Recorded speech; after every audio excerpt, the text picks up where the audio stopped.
You're listening to DecayMag, Horror Entertainment News Podcast. Online source for news, interviews and trending topics.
Segment 1. Movie News. The Dead Don't Die. Zombie comedy gets release date.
Genderbender Invisible Man in the works?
The Shed production details.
Exclusive interview. Eric Pham, filmmaker, Flay.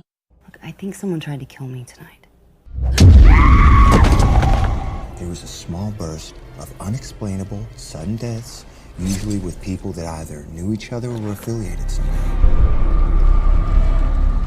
Well, okay. Okay, but the only problem is they weren't crimes. But they could have been.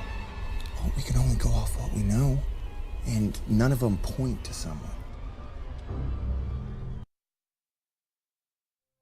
This is Ken Artuz, founder for DecayMag, and the following exclusive interview is a joint interview between myself and our new content contributor, Kyle. Thank you for having me on to do the interview with you. So today we're going to be talking to director Eric Pham. We're going to be speaking about his movie Flay, which is a Slenderman-esque film. His lawsuit issues with Sony regarding the film and the character, as well as his history in the business and some future projects and a bit more as well. I noted how you elaborated on the Slenderman-esque character, because of course, as we for those who have read the article, Sony sued Phame Factory over the use of this character, which I find it to be is like suing over the rights of Bigfoot. You can't own Bigfoot. He's just Creative Commons. Anybody can use this character. No, exactly. When somebody comes up with something on the internet and his entire story or her entire story, depending on the character, is drawn out through multiple sources, you can't really pinpoint a specific person. Maybe the creator of the original piece, but that's pretty much it. That is absolutely correct.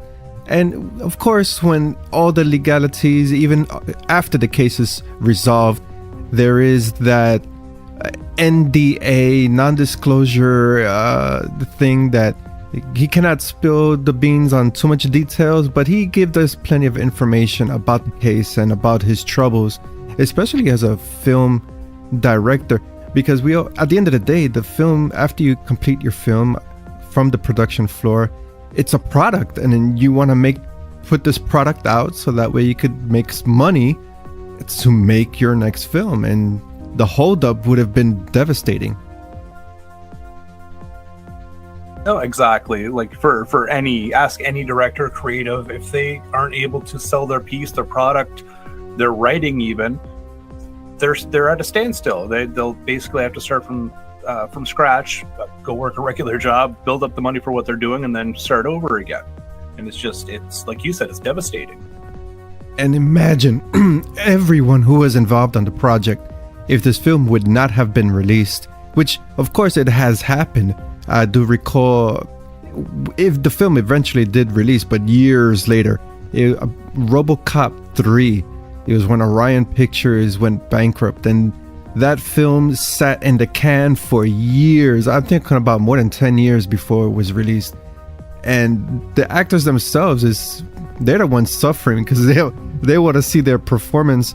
And in this case, you had seen the film, Kyle.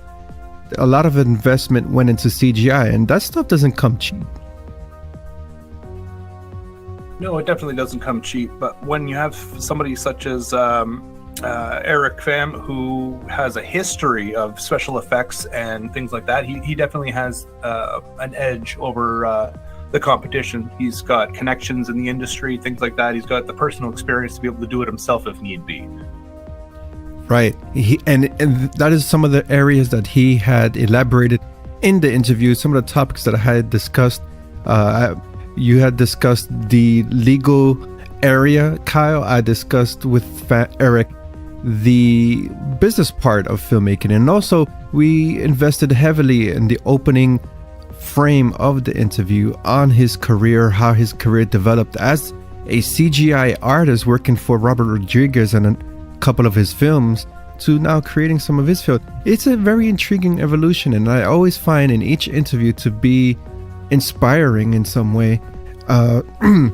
It's always about, at the end of the day, following your gut, following your dream, and that's what Eric did, and now he has his own production company. I congratulate him on at least getting Flay out. That was David versus Goliath type of battle there. Oh, it definitely was something going against somebody like Sony, like a powerhouse like Sony. It's almost impossible. I can't even recall anybody going through a scenario like this and coming out on top. This is probably the first one that I've personally heard of, at least in the film industry. Yes, and I've heard rumors here and there that there is some friction between Amazon and independent horror filmmakers. I'm not quite sure what the landscape with that problem area is, but we're seeing some news coming out of the front of big companies targeting indie filmmakers. I'm not surprised. Sometimes it may not get headline news. Probably it's just a Twitter banter between frustrated director or directors. But this shouldn't be the case. It's all about art in the end of the day. And this topic with Slenderman, made a comparison with Bigfoot. If it has a number of creators, a number of writers behind it, then it's open source. Go for it. No, exactly, and that's exactly what Mr. Pham did. He went out there, he did his film, he took what he knew, and to be honest with you, in comparison to Sony's Slenderman, his film is superior in not only character development as well as effects. And I have to say that the Sony Slenderman didn't have a backstory to the character, so it's just kind of like open concept. You need to know all this online origin story, which who's going to go out there and read all that, really? But Eric was able to, in collaboration with Matthew Daly, the writer, was able to come up with a good origin story to kind of build the character with. So definitely props to him on that. Oh, that's very good. That's very good. And that's what makes many of these Conjuring films so popular. It's the origin story of not the protagonist. I think it's the antagonist, the nun, Annabelle. All these characters have an origin story that it really entices interest. And it's pretty good, Eric, for doing that, as you had mentioned. I have yet to see the movie. I know we have an interview here on DecayMag penned by you, Kyle. You weighed in your unfiltered opinion on this piece.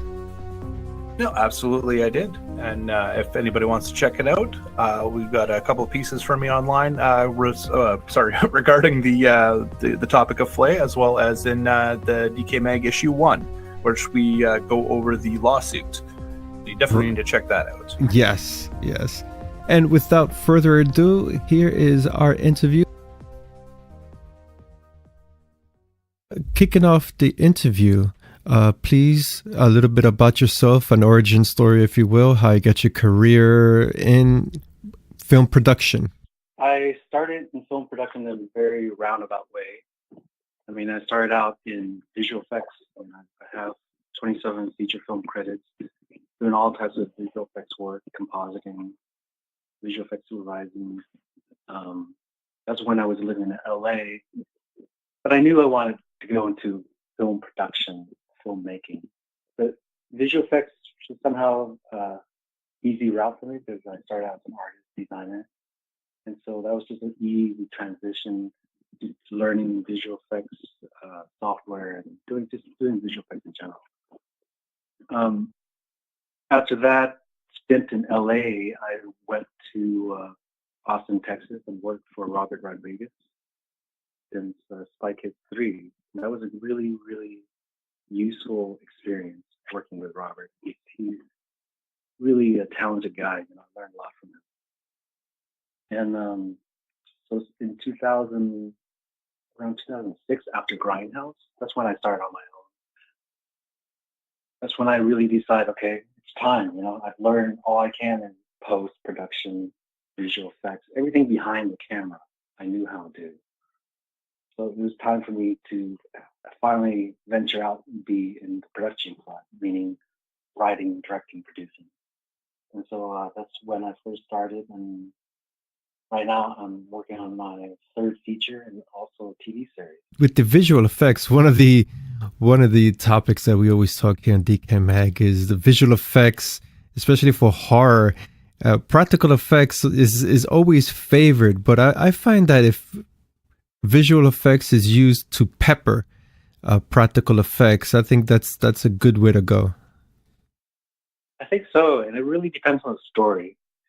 You know, like you said, I mean, practical effects can be perfect for a lot of the horror genre needs, but sometimes, you know, a little extra something, a little creativity, a little visual effects, a little green screen goes a long way in terms of establishing a place and just adding a little touches here and there. For example, Flay, I mean, Flay wasn't really a visual effects heavy film, but of course there was visual effects, and it was useful that I can plan for the visual effects in advance.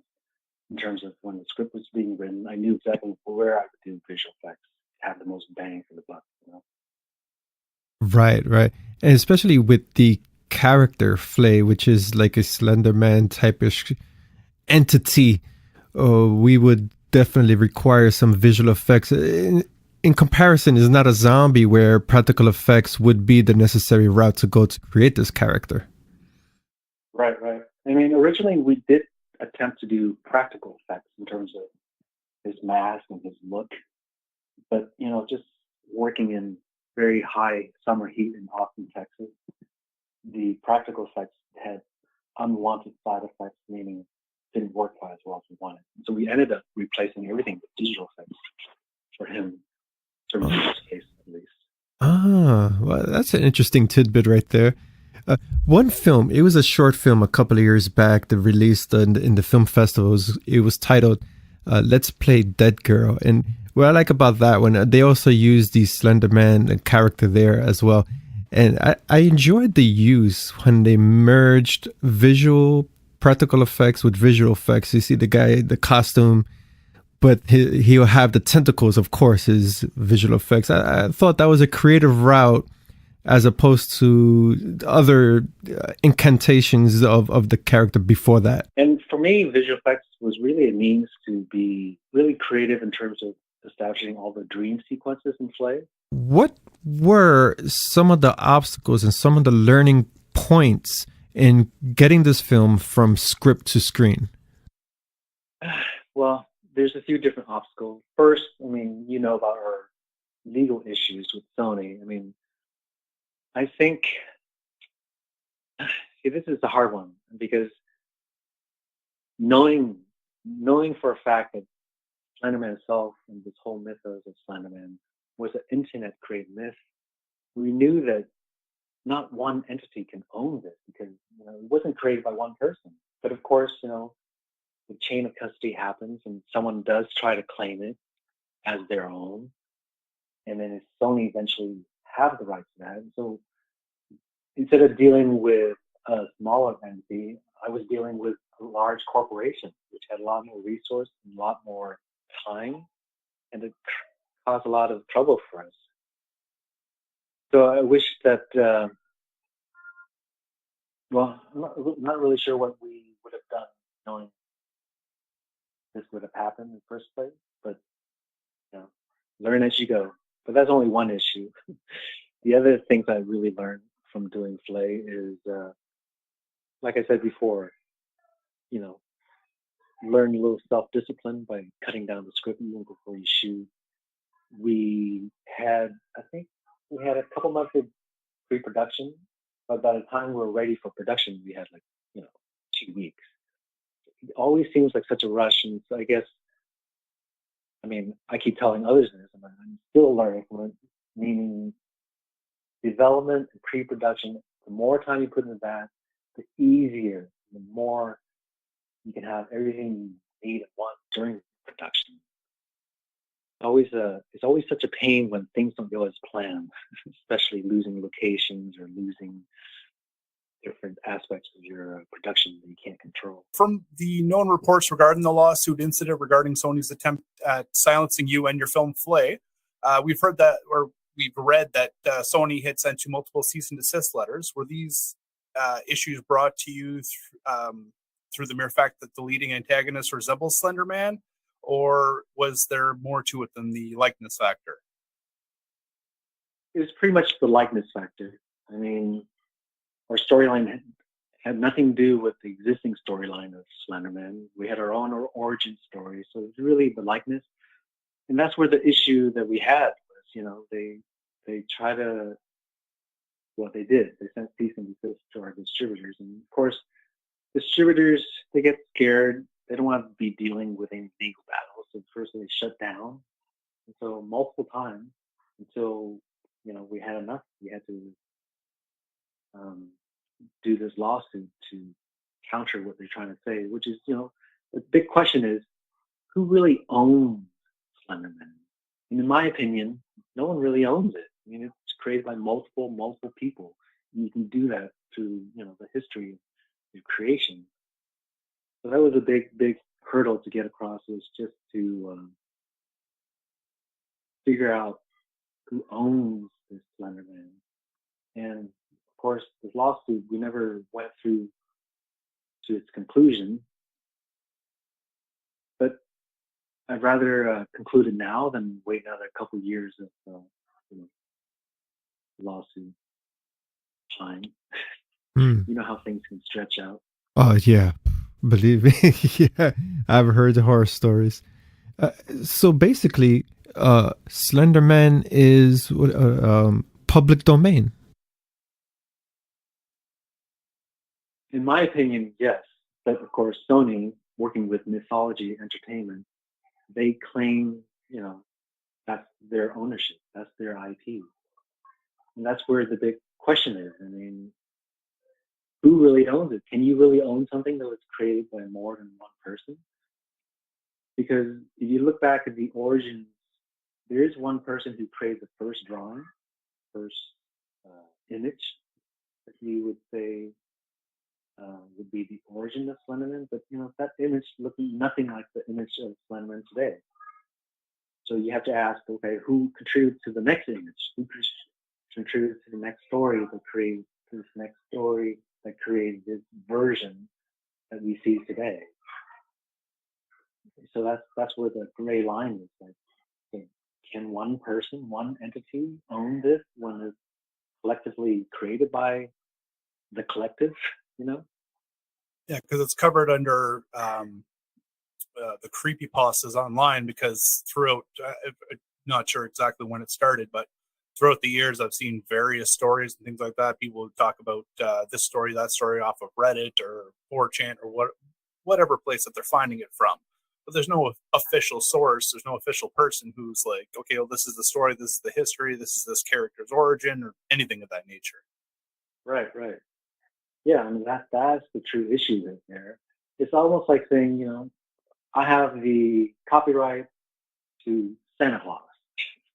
It's such a public figure, right, that you're trying to claim the name.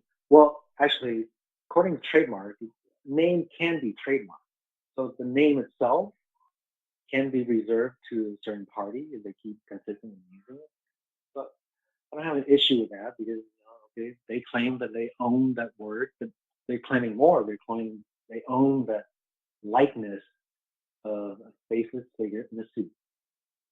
I mean, so do you sue every department store that has a faceless mannequin with a suit? That's true. It gets very muddy, because it's not a distinct characteristic that you can own.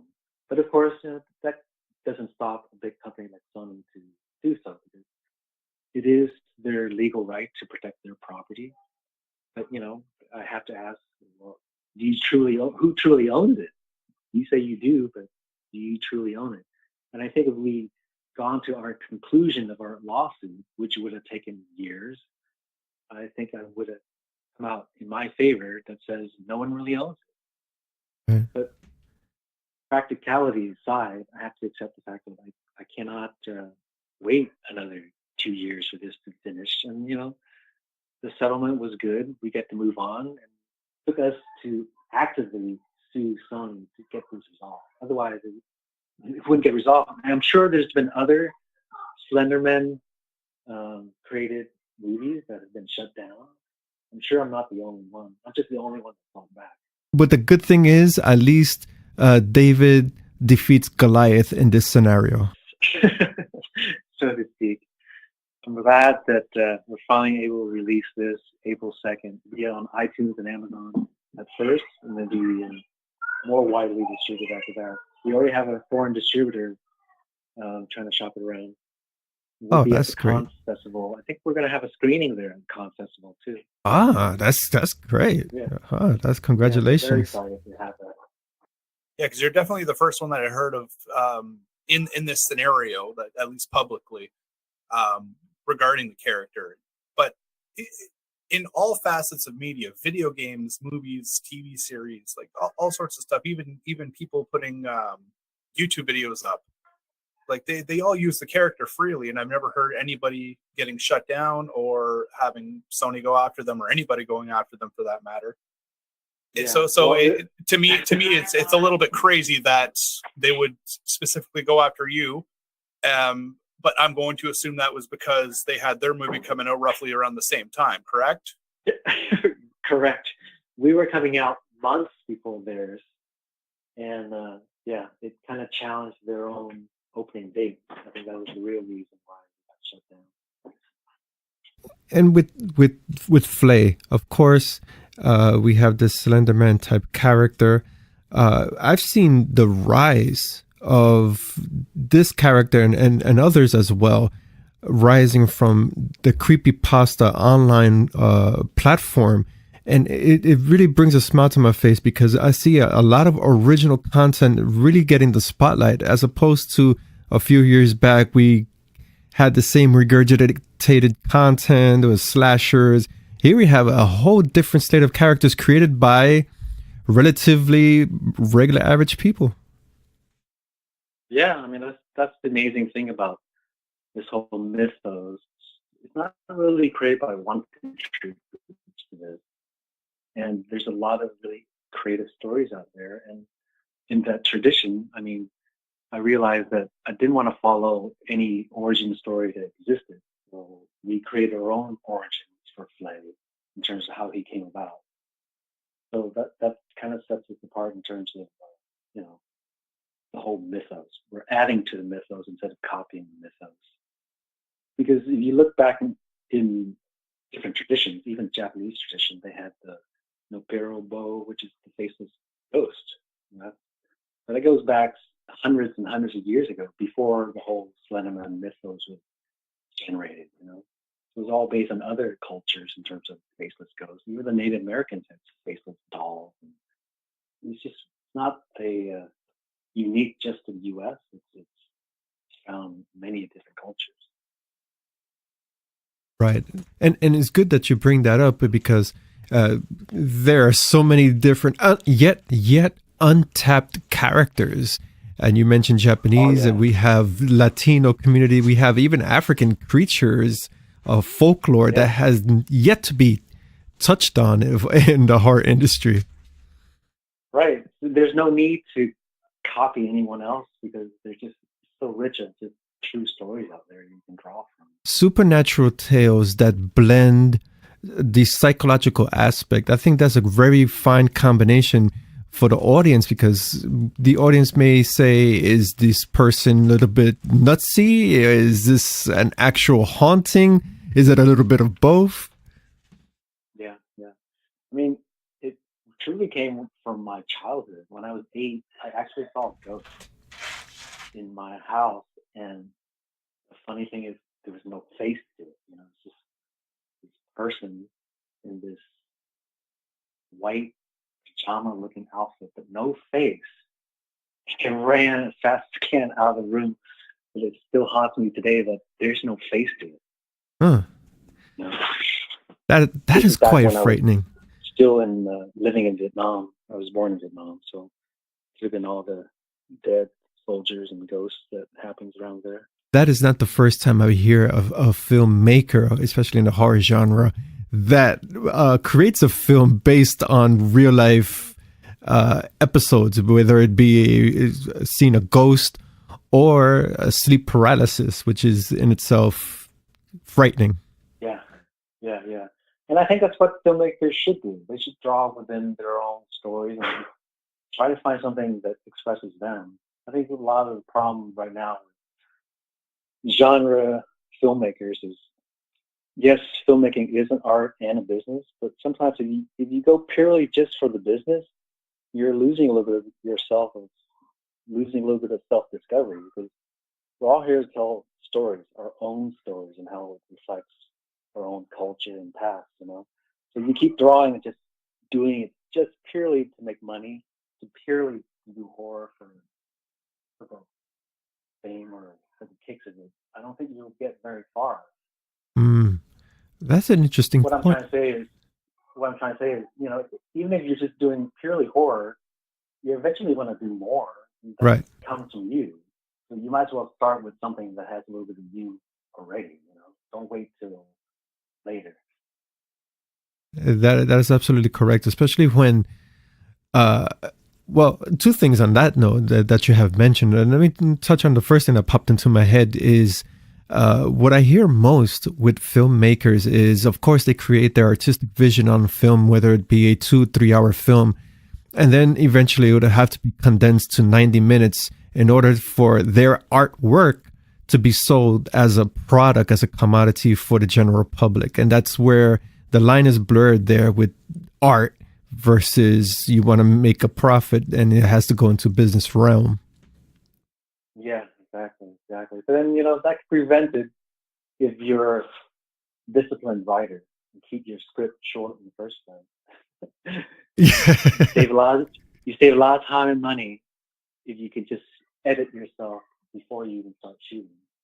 Right. And as we all know, those well-versed in script writing, 1 page is 1 minute. 1 page does not mean 1 page. Yes. With Flay, I think we ended up with 106 pages. That was our final shooting script. That's not bad. Our final edited version is under 94 minutes. Well, we that's had to really chop out a lot of scenes just for pacing and flow. right. And especially when it goes onto the editing floor. Yeah, I'm speaking from experience. I'm sitting trying to tell others out there, edit your script before you shoot. Right. Take a lot of time. Yeah. Right. Most times I've heard also that the script undergoes tremendous changings or changes in itself completely from the draft during filming, and that in itself can be hectic, especially as the actor. They have to memorize certain lines in certain scenes. Yeah, that happened to us too. because when you're piecing things together and you're trying to be creative on the fly, you have to adjust to changes in schedule, changes in location, and to make things cohesive, you do end up rewriting some parts. Okay. But fortunately for us, it wasn't big rewrites. It was small rewrites, in certain parts. Did you watch all the Flay? Not as of yet. We had reviewed the trailer. Of course, we covered the story in our digital edition issue. I've not had the chance to. Have not gotten a screener. I have to recheck my email to see if we have the screener. I don't mind waiting until the release date to purchase it. Considering everything it went through, it's worth that much, right? Precisely. I do have a little trivia for anyone who watches Flay. I'm actually in the film accidentally, so I'm there somewhere. We caught it during editing, but I said, let's keep it. Let's see who catches it. So far, not too many people have caught it. I'm going to do a little contest. Whoever catches it, I'm going to give away some T-shirts when we start releasing, because I'm curious to see how people pay attention enough to actually see this mistake that I made. I'm out for that then. Right. So if you spot me, some guy that shouldn't be where he's standing, then give you a free T-shirt. How's that? We got to keep our eyes peeled. For sure. In the independent film sector, there's that. unexpectedness of what the day-to-day production schedule would bring?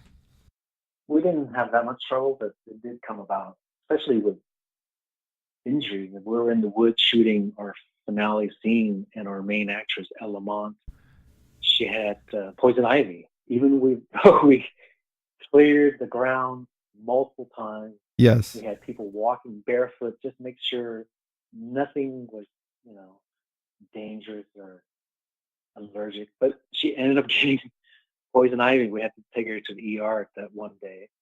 But things turned out all right. It was a great scene. She was a great sport about it. With this film now releasing, what are some of the aspects, especially for hard connoisseurs? What are some of the highlights that they would see in this film? I would tell everyone not to expect a slasher film. I mean, I really went to creating this Flay movie purposely as a psychological thriller. Not a horror, but there's some aspects, there's jump scares and frightful scenes, but it was never meant to be true horror. It was meant to be more of like a Hitchcock thriller, trying to find out the reason for this supernatural appearance. In my opinion, that's what have made these Conjuring films this franchise so successful. Is I don't see it as a horror film. I see it as a psychological thriller entwined with the supernatural elements. Yes, exactly. Yeah, I think that's a good direction for people to go, really. Because Europe, the European market, they've had enough of the slasher, gory films. So it's a good transition to go for more than psychological thriller. Plus, one of my favorite filmmakers is Hitchcock. So I want to imbue, some of that tension, the thrill of discovery, and not so much, the shock value of the horror. With psychological thrillers, there's also the character-driven narrative, whether it be the protagonist or the antagonist, in this case, the titular character, Flay. We want to know who he is, what drives him, what's the whole situation. I find that to be more I would root for the antagonist in this case than the protagonist. Yes. Yeah, me too. I mean, we're planning for Flay too, so that's in the works to really explain the story more, because you do find out his origins and why he does what he does. There's more mystery to it. We've only explored just a little bit of it. Kyle and I were discussing, usually filmmakers go for the all-out trilogy. Is that also in the planning stages somewhere in the future? Yeah, I mean, I had planned in my head a trilogy, really delving into Flay character more in the next one. So there's plans in the work for that. And it's good to think ahead, because, you're trying to develop this first movie, but also have the cohesiveness of the other second and third stories too. What is in the works for Phame Factory? You have any upcoming releases? Any other creepypasta characters that you might want to delve into? I have a few different projects in development. And right now, I have a series of books by Matthew Hensley called Tinder and Flint that I'm developing to a series of features, or perhaps a series for TV. It's more of a fantasy, Lord of the Rings type of genre.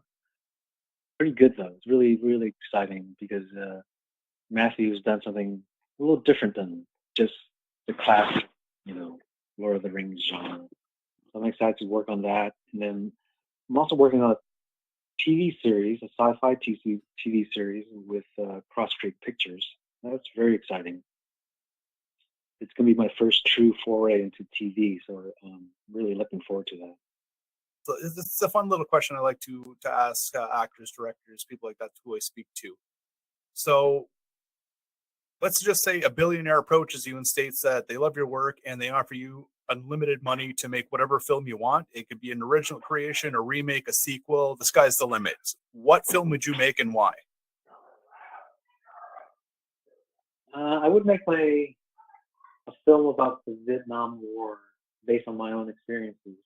Oh. Because I was born in Vietnam. I didn't leave Vietnam until 1975, and so I still have memories of Vietnam. So the whole end of the Vietnam War is part of my family history. My mom worked for the U.S. ambassador Martin Graham, and my aunt worked for like another Citibank American firm. And so when the war ended, we all had to escape with our lives, because anyone working with the U.S. government is considered a traitor. We'd be, jailed or killed. And so that's my departure from Vietnam. I think that would make a great story, because it's part of our history that we don't really are not comfortable reliving yet. I think it is right now. It's been over 40 years, but the whole period of 50s, 60s, 70s to 75, there was a strong U.S. presence there. So there's a huge story to be told, and that's what I'm going to tackle. I have a script ready. That honestly, that's the most interesting answer I've ever gotten from anybody. I've had people who've told me remakes of Killer Clowns from Outer Space to somebody wanting to remake Star Wars with Muppets. So no, that was definitely something that I would put money down for myself. Right. Yeah, that's very close to the heart. Well, have you guys seen the Last Days of Vietnam? No, I have not. I have not. It's a documentary. I would totally recommend it, because it's very gripping. I mean, it only covered really, the last few days before U.S. pulled out of Vietnam. It's just such a gripping story, and I was a part of that. I'm writing it down right now because I definitely want to check that out. Yeah. One final question, and that is how I close off all the interviews with an inspirational portion. What advices do you have given with your origin story that you have provided in the beginning of the interview for other filmmakers who are pursuing a career in, let's say, visual effects and filmmaking in general? There's two pieces of advice I'd give. One, you truly have to have focus, because I meet people all the time that compare themselves to other filmmakers. I'm this age, look at this age, and he's already got that, and he's already done this. And it's truly focus. I mean, one person, they have a day job, they do other things, they do things not related. So of course it's going to take longer than the other person who has true focus. That's all they think about. Their one goal is to achieve being a filmmaker of some sort. And you get there faster with true focus. That's all it is. And my second piece of advice is, as filmmakers, we have a responsibility in terms of the stories we tell. And to do that rightfully, you have to know yourself. And that's why I keep bringing up, people in horror, whatever genre you're doing. If you don't put a little bit of yourself in the story, what's the point of doing it? Because filmmaking is truly the greatest art form there is. You're combining story, visuals, music, everything all in one. And you do it right, you can have a great little piece of entertainment and piece of art. Absolutely. So focus and get to know yourself and put yourself in your story. Otherwise, you're just like everyone else. Right. Wow, that's impactful. I like that. Thank you so much for that. And once again, congratulations on your victory versus Sony, the upcoming Flay release, and all the best to your future endeavors. Thank you. Thank you so much, guys.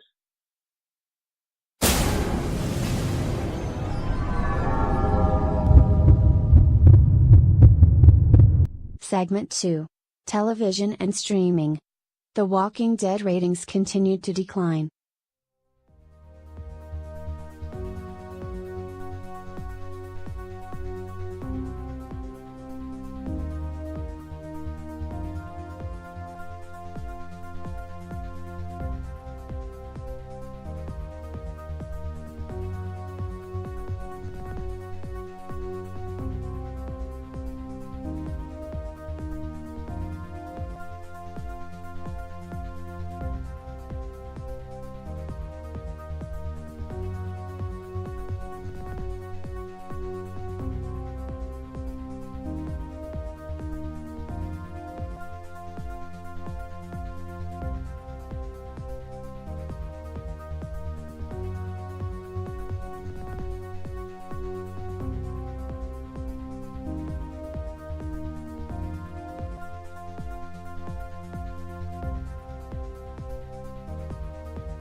I'm thinking of ending things cast developments.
Exclusive interview.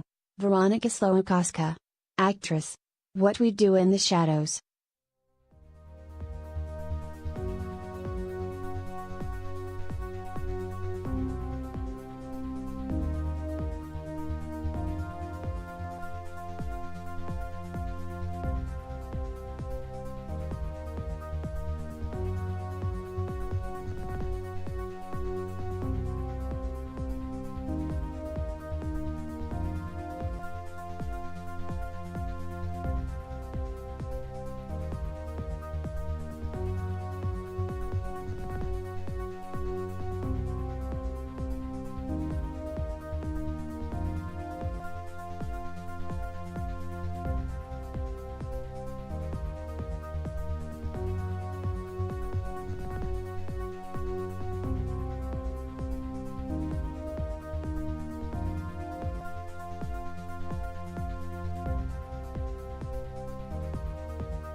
Once again, thank you, Veronika, for your time, for this interview opportunity and discussing your advancements in the performing arts and your upcoming role in this much anticipated horror comedy, What We Do in the Shadows.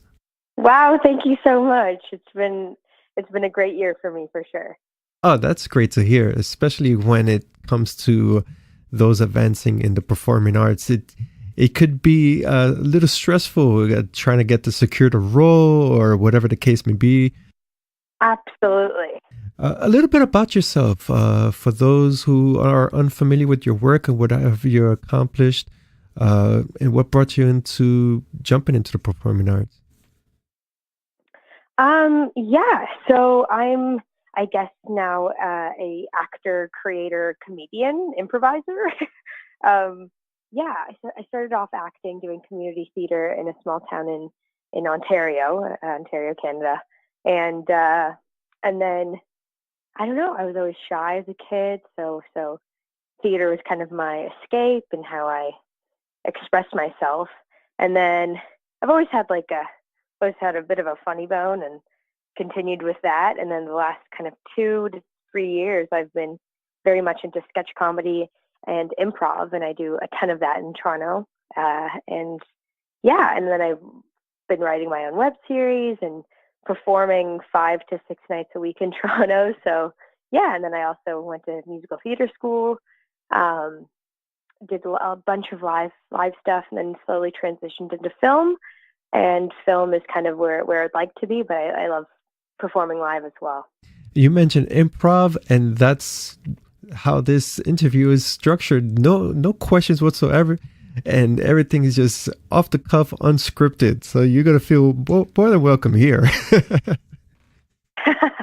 I mean, yes, sometimes I get a bit nervous because there's no characters, just me. So that's a bit vulnerable at times. Well, that's funny. That's not the first time I've heard that. I've heard from other actors, especially for mainstream Hollywood, that they are timid when when the camera is off, but on camera they'll be shooting guns, jumping through windows. Oh, absolutely. Yeah, I'm definitely a shyer person naturally, but I don't know. I just have this urge for performing and make and playing pretend in a weird way and telling stories. So yeah, you just kind of put that part of yourself aside, but then I guess you kind of need to recharge as a person, so you're more timid, I guess. Yeah, absolutely. That's me. You mentioned in your origin story that you're creating your own content. I find that that's the new way for actors, producers, writers, etc., to really showcase their talent is just using YouTube and Facebook and Instagram to create this content. Yeah. I'm not like, all I have is Instagram based off of, and I guess our YouTube page and our a little Facebook page that my friends and I created. But I'm so, I'm a younger person for sure, but tackling all of that and having an online persona is very overwhelming, and you want to be genuine and you want to present yourself as you, but also kind of, I don't know, I feel weird like posting photos and stuff. I just got my first kind of red carpet photos from the premiere the other night. So, and now I'm posting a bunch of them, and it feels vain in a way, but you're like, oh, this is my career. So, and I should be posting these kind of things. In a way, it's like a resume for people who don't know me. Right. Yeah. Just finished having a very interesting conversation about that, because some persons on Facebook most showcase the lavish lifestyle, which is completely false. But yet, for those who are, advancing in the career, I think, a red carpet photo shoot on Instagram does not hurt. As a matter of fact, it's inspiring, especially for those who are just coming up and they see pictures like that and like, wow, if he or she could do it, I could do it too. Absolutely, and those are my friends. A lot of us are still very much struggling. So, in the Toronto comedy community, this has been just, a lot of people have been asking me questions and stuff, and it's all possible. You just have to be ready for when the opportunity comes, and you have to be right for the role. And yeah, absolutely. But also on Instagram and all that kind of stuff, I post a lot of like weird, funny stuff as well. That's kind of, no makeup and doing weird characters as well. So it shows that I'm sort of a normal person as well. In my opinion, I do enjoy horror and thriller and, of course, action films. But I think, in my opinion, comedy is more complex because the timing has to be right, the delivery has to be right, everything just has to be, and that chemistry between, especially live, between the performer and the audience is, I find it to be quite challenging. Me myself, I am not a good comic. My wife says my type of comedy is sarcasm. Yes. No, you're totally right. It's not something you could learn. I think you're born with timing. You know what I mean? That kind of it has to come naturally and almost effortlessly, because I can explain how we do it, but we do it. But also just being, comedians are very smart people. They're super cultured and up to date on things, and yeah, so you can kind of reference jokes, but also they're also just the silliest people at the same time. So yeah, but I agree with you. Comedy is much more than I think people give it credit for. People think it's this kind of dumb thing, but a lot of comedy masks some serious, yes, interesting, layered people. So yeah. Right. And as I had mentioned, most comics are up to date with the current events. And much like horror is that we delve onto social political commentary, so does comedy in a way. Because I find myself watching a comedy show on TV when I have time, which is rare. And I say, what? This guy will go, wow, that's correct. I mean, everybody's cracking up at the seams, but what they're saying on the mic is absolutely true. Yeah, absolutely. It's kind of comedy in a weird way is a mirror to society, but kind of in a lighter hearted way. Such an obvious question, but I am sure there must be a process or probably a funny story behind it. How did you get on board the project, What We Do in the Shadows? So it's from New Zealand. That's where the original film was created and filmed, which I was an absolute huge, massive fan of. It's hilarious. If anyone has not seen it, it's so good. And so, yeah, I mean, I've been acting kind of professionally, like with an agency and all that kind of stuff for about 4 years, which was a process to get to already.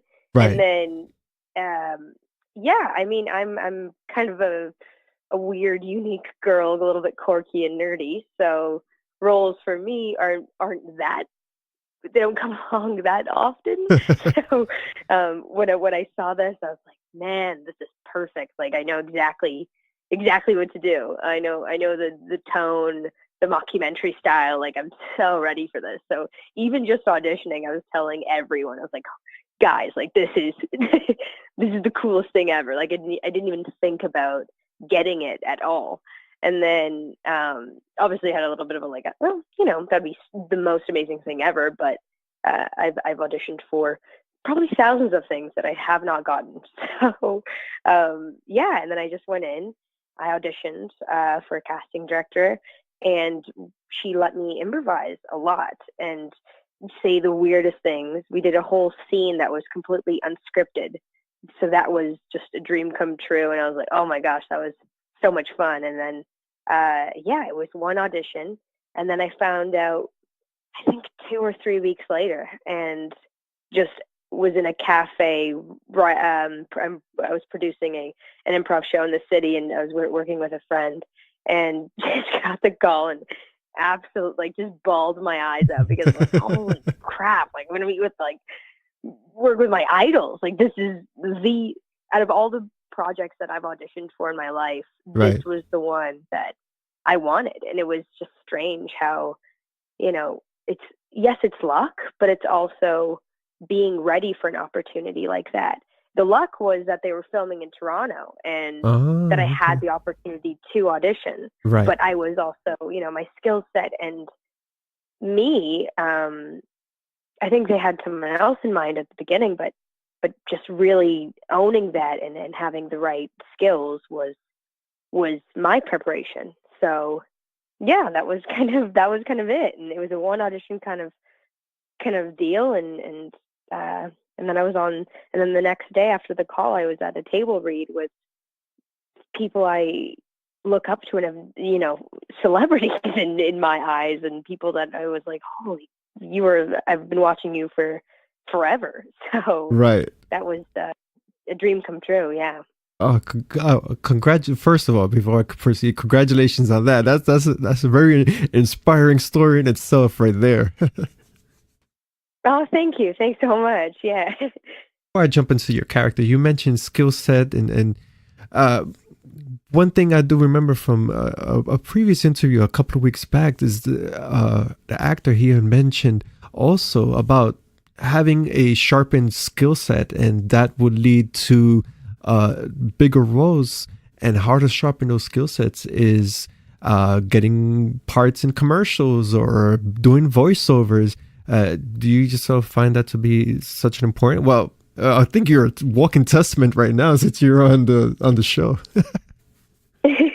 Absolutely. Yeah. I mean, I wasn't originally going into comedy. I was very much like, a more serious kind of teen actor.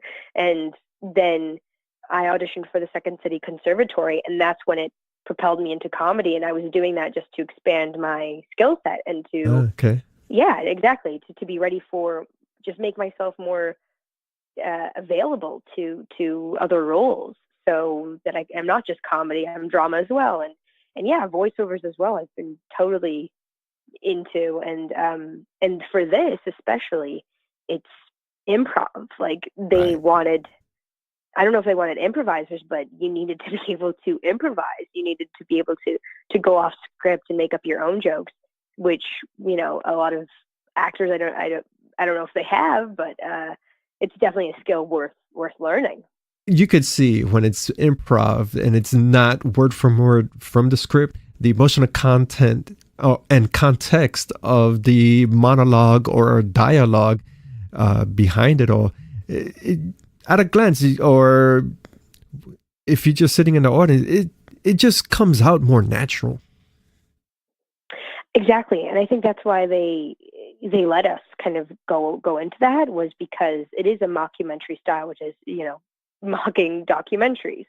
So these are breaking the fourth wall, and it's supposed to be, the camera just happens to be there in somebody's life. So I think obviously there was a script that's hilarious, and we definitely went off the script as well, and did a bunch of takes with the script, and then kind of they'd let the camera roll for another 5 minutes or whatever after the script was done, just to see what we would do. So, but yes, I think the improvisation definitely helps the mockumentary style. And the character that you portray, her name is Shanice, according to the press release, described as a nerdy, awkward roommate. What can you tell us about this character? I know there's not so much information about NDAs and everything, but on the surface, what is it about this character that you find intriguing?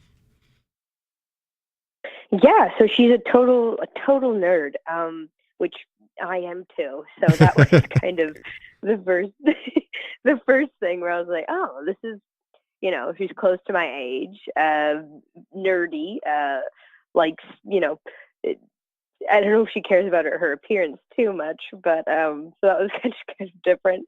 Yeah, I wore these like huge glasses, and it was a lot of fun. But yeah, she was a bit sassy and awkward, hard to make eye contact, and just kind of Okay. taking that part of myself and making it even bigger was just so fun. And I really love the kind of the awkward style, and someone being just so insecure. It was just kind of easy for me to go into. But just a ton of fun, like really, really fun to play. Yeah, and of course, the series is based off of the film released in 2014. When I saw it for the first time, I came in the theater. It was a screening, and it was totally unexpected. I thought it was going to be, oh, okay. But I have not laughed so much, and it's that level of the comedic level. It's borderline sarcasm, and it's such a pun in itself, especially with the theme of vampires. How much it has evolved from these creatures of the night to these sparkling guys in Twilight, and now you have them as roommates. It's hilarious. Oh my gosh, yeah, it's such a funny show, but at the core of it, it's about roommates that happen to be vampires. So yeah, and then just the vampire aspect, I think, gives it this whole other level, but people relate to it because it's just about roommates. The problems of roommates, especially different, and that's what I see in the film, and also I know I'm gonna expect it in the TV series, is the commentary, the social commentary of people from different cultures and backgrounds. If they're living together in the same apartment or house, there's going to be that friction, because we have to share living quarters with someone who, let's say, is from a different country and are unaccustomed to the customs here in America. Absolutely, yeah, absolutely. Even me living, I grew up in a European household. My parents are immigrants from Poland, and living with kind of more Canadian people was a bit different. Cleanliness and what we eat, like it's all, yeah, but it's a great thing, I think, but it's hard living with people. Still living with roommates, 2 roommates. I'm trying to avoid using the word cliche, but yeah, that definitely falls into the category. You living in a place and try to get that role, working as a waiter, most instances. Of course, absolutely. I worked as a waiter for many years, and then I'm lucky enough where I haven't had a job in about a year and a half, but I'm still doing the odd job here and there, and I might go back to waitressing soon if I don't get something else. Like that's what we sign up for. It's a cliche, but it's also very true. Jumping off the topic of roommates, also, another thing that comes into play is the cooking. And one culture may have very pungent meals. I mean, it tastes great, but the smell just ranked the whole house, and I find it to be hilarious. I'm going to see if that is portrayed in this TV series. I think it was portrayed in the film. The spaghetti scene, but I don't think it was a pungent meal. Yeah. Well, they all kind of eat similar things, human blood. Right.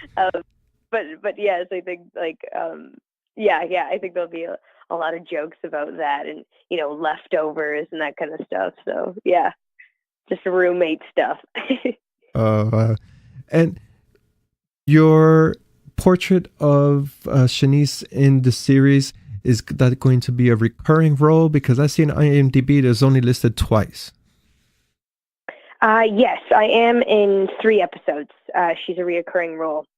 So yeah, I'm in episodes 2, 3, and 10. Well, I'm gonna have it on the DVR anyway. I'm looking forward to it. I enjoyed the film. My wife, she was like, "Really, you're laughing to this?" And she didn't get the jokes, but I always make fun of her. I said, "Yeah, your favorite show is gonna be starting soon." She just gives me that look. She wants to kill me. Yeah, I'm so excited for it as well. Even if I wasn't even on it, I'm so excited for it. I got to see 2 episodes at the premiere, so I know that it's good. They very much captured the tone of the original, and it's very funny. You won't be let down. All right. Most of the times I'm not an advocate for feature films translating over to television, because the track record is not so good. We had cancellations of The Exorcist, Minority Report, Bates Motel. So I'm hoping this in this particular instance that would not be the case, and we could see this going on into season 12, perhaps. Yeah, well, my dream and the way I see it going is kind of, well, the Office, how it was in Britain originally, and hilarious, so funny, and then translated into kind of uh, a bigger audience, I guess, by going American, which is, fine, totally fine, but as long as you still have those core people, I think it could totally be done. That's how I see it going. Is kind of turning into the next Office, I hope. Right, right. And it's that aesthetic of right now, it adapts to our current landscape that everyone is into. Well, not everyone, that's generalizing, but most audiences are into reality shows. That's major popular on TV. And having a mockumentary style TV show does cater to those type of audiences. Yes, absolutely. So I can't even remember there was what was it, American Vandal, that was kind of the latest, which was on Netflix. It had 2 seasons, and it was also mockumentary kind of style. But yeah, it's super trendy right now, and crime docs and all that kind of stuff. Right.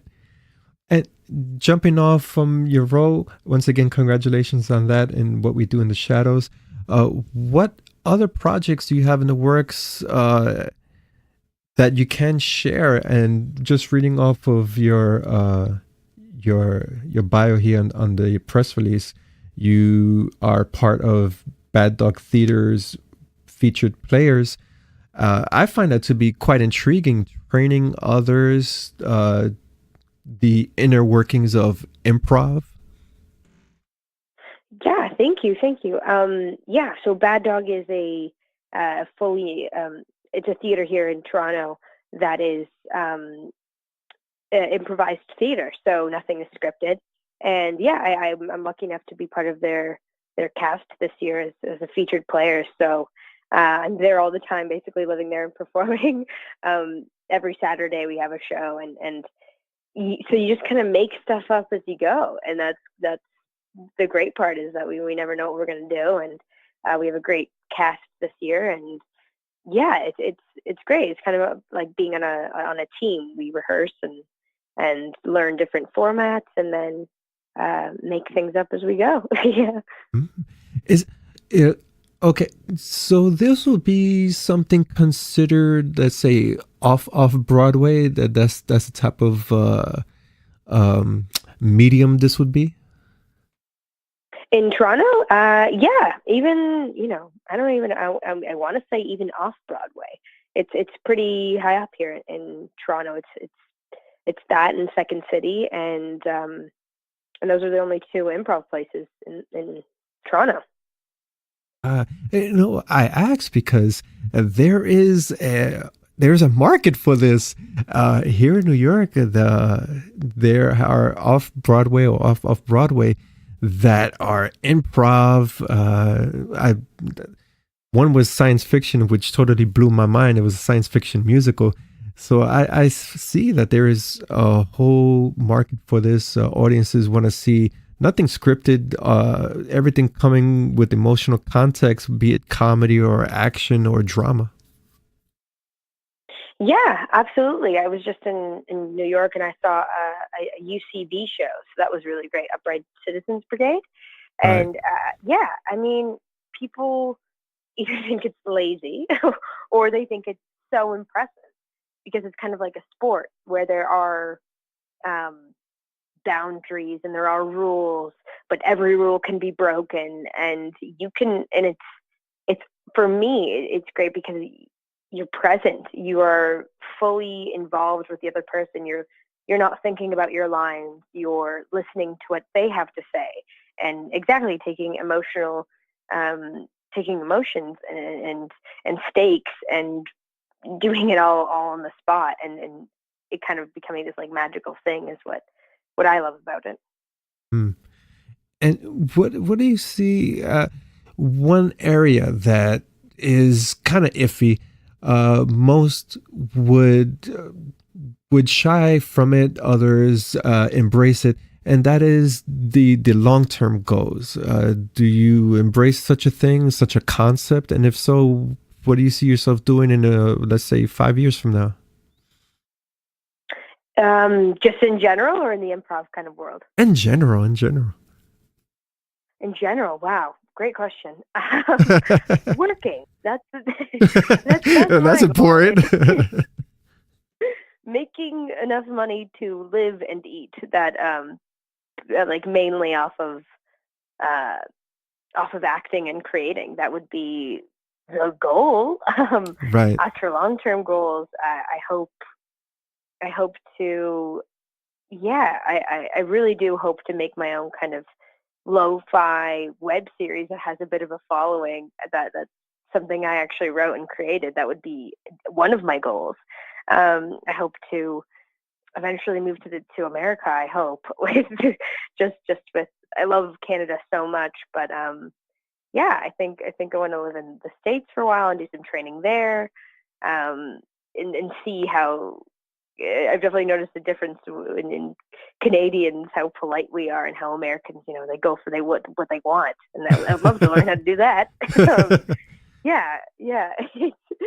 What else? Just basically making enough money to live and eat off of being an artist. That would be my long-term goal. Right. Yeah. You touched on some very important topics there, creating your own content and also surviving off of the art. I find that to be, you have to be best at both things. You have to be business savvy, and you also have to be the artiste and also market your own creations, because in this day and age, that's where everything is going, music-wise, film-wise. You have SoundCloud, you have all these platforms to release music and release film. The sky's the limit with those type of aspects. Yeah, with the internet, it's insane. Anybody can become famous, quote unquote, for 15 minutes. It's about, but for me especially, seeing these people, knowing these people that have had viral videos or a song that was great for a few minutes. It's about having a lasting career, and right. That's why I want to make my own stuff, is because, like Broad City and other Detroiters, other shows that I really love and look up to, these are comedians and very smart people that I don't know aren't the Hollywood cutout, but they made themselves that, and they're their own bosses, which is incredible. I think that's where it is, where you get to have creative control. And like Jermaine, who is my director and the creator of the show, it's super inspiring seeing people take their own things and having a lasting career and not having someone else tell them what to do. Right. Yes. That is breaking the shackles of being or being suppressed, because you know what you want, you know what direction to take it, and when you have that full control and that freedom, that is so good. Of course, there will be some days you have peanut butter and jelly sandwiches instead of a full course meal, but I think that all comes with the daily struggle. That's what makes things so interesting. Absolutely, yeah, absolutely. It's the struggle is what's keeping me humble, for sure. And getting those stories that this is the most interesting time of my life, this transitional phase, and it's only the beginning for it all. So absolutely, I'm taking those sad nights and using them as fuel, and remembering that we're all just people. We're all just trying to do this. Exactly. And with every, let's say, comic book or action film from Marvel to DC, I think what we do in Shadows also falls into that quote unquote geekdom category. And seeing that's maybe the case, and your character would be on the spotlight soon enough, what what type of sentiment would that be when you, let's say, have that popularity? You go to a Comic-Con and everybody recognizes you and your character. Yeah, the cast already went to Comic-Con, I think, earlier this year or last year, and they released the pilot there.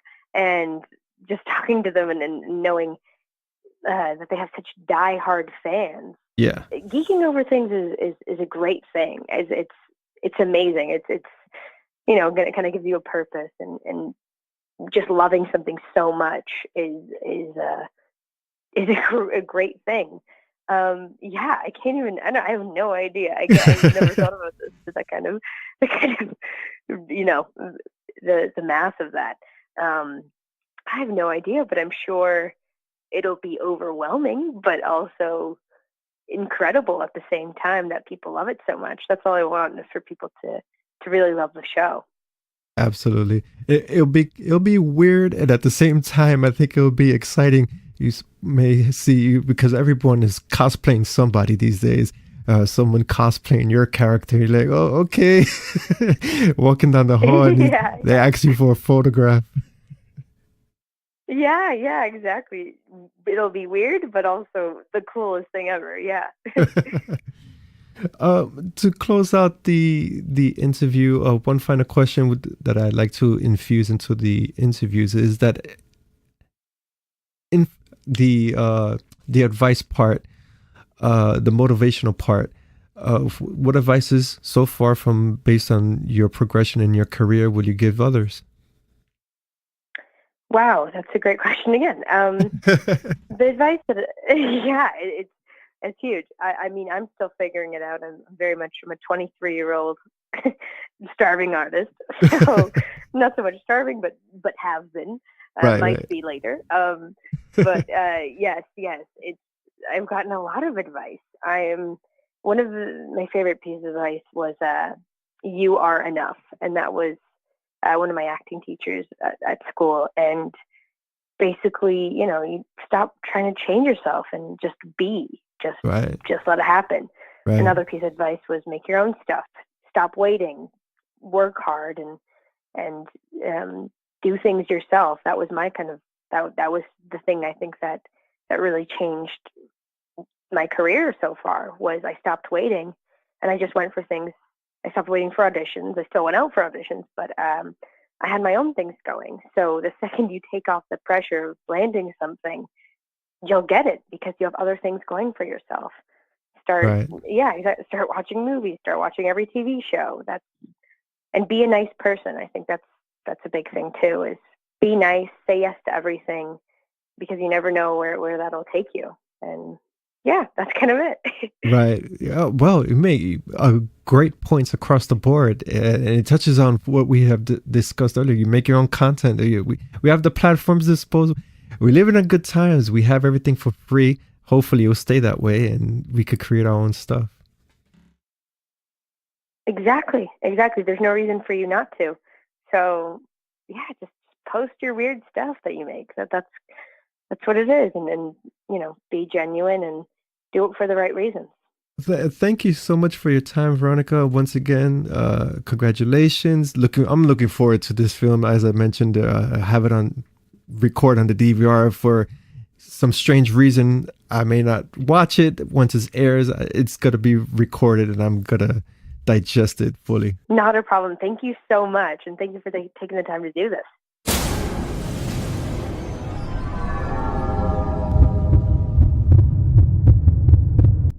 Segment 3 Trailer First Impressions, The Silence. Something's happening. We can't stay here. Dad.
Scary stories to tell in the dark.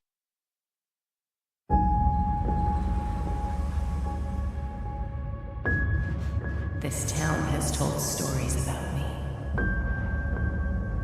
Horrible stories. But they don't realize I have scary stories of my own. Sarah Bellows. Tell me a story.